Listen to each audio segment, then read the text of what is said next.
Oh guys, diba kanina nag-post lang ako na nag-crave ako ng dermen, yung black rice kung tawagin, o yung glutinous rice. Oh, timing naman, akala ko nagbibiro yung aking pamangkin tapos biglang nagkaroon guys, ito oh, may dala. Oh, ayan, di ba?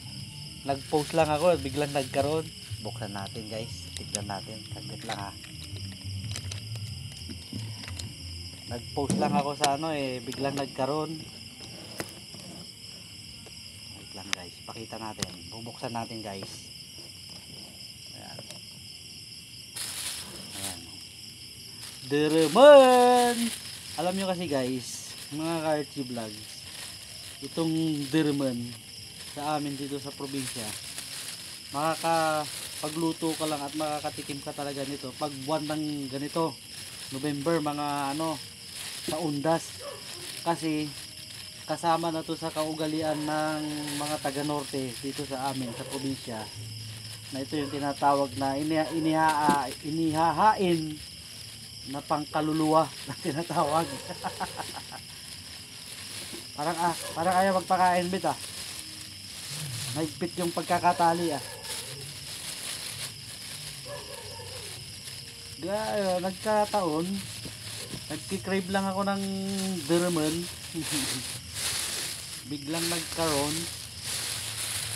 Yan. Ang sarap nito guys. Ayan oh. May ano yan, may buko. May buko, may gata.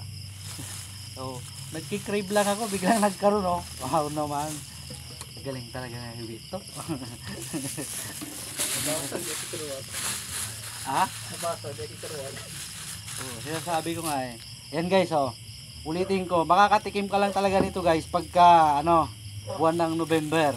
Pag undas, kasi yan ang inahain na pangkaluluwa.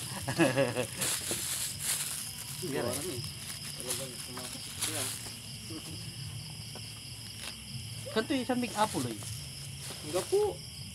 Wala ko da. Napila ko da? Nakpo. Inuman da Nga po, inuman da. Dano. Hey.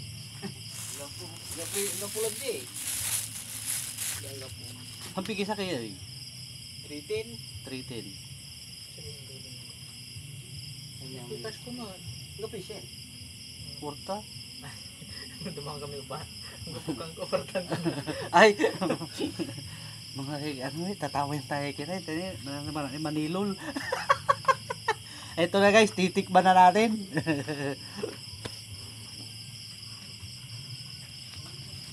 Titikman na natin guys, yung dermen.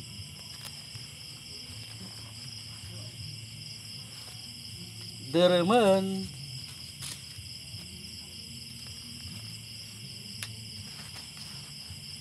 May buko, may gata, at saka asukal. At saka kailangan pag niluluto yan guys, malagkit po yan na yung glutinous rice. Sinusunog po yan. Hindi yan sinusunog, yung parang dinidingas. Kaya ganyan yung kulay niya. Medyo may pagka greenish or pagka black. Kaya yung ibang tawag nila dito ay inlubi or black rice cake kung tawagin. Sa Pangasinan, tawag po dyan ay dermen. Ito na, titikman na natin guys. Masarap to guys. Nagkataon talaga guys na mayroon. Nagki-crave lang ako Ayan guys may buko.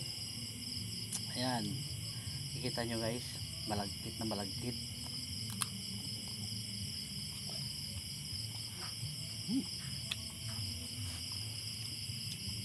Sarap.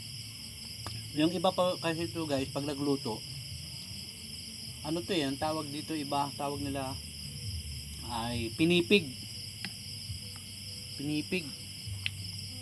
Yung iba guys, pag nagluto nito, may kasamang mga ipa. Hindi mo maiwasan yun guys. Yan. Sarap, lambot, malagkit.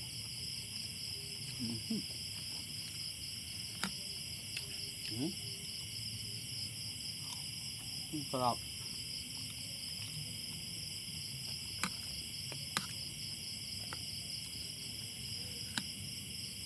Deremen. Hmm? Nakakamis. Sarap. Hmm. Yan. Ang mga katulad kong mga Pangasinense, mga solid north, mga taga norte. Hmm. Iwan ko sa mga ibang lugar kung anong tawag nyo rito sa recipe o lutuin na to. Sa amin is deremen. Ayan. So enjoy natin yung kain natin guys.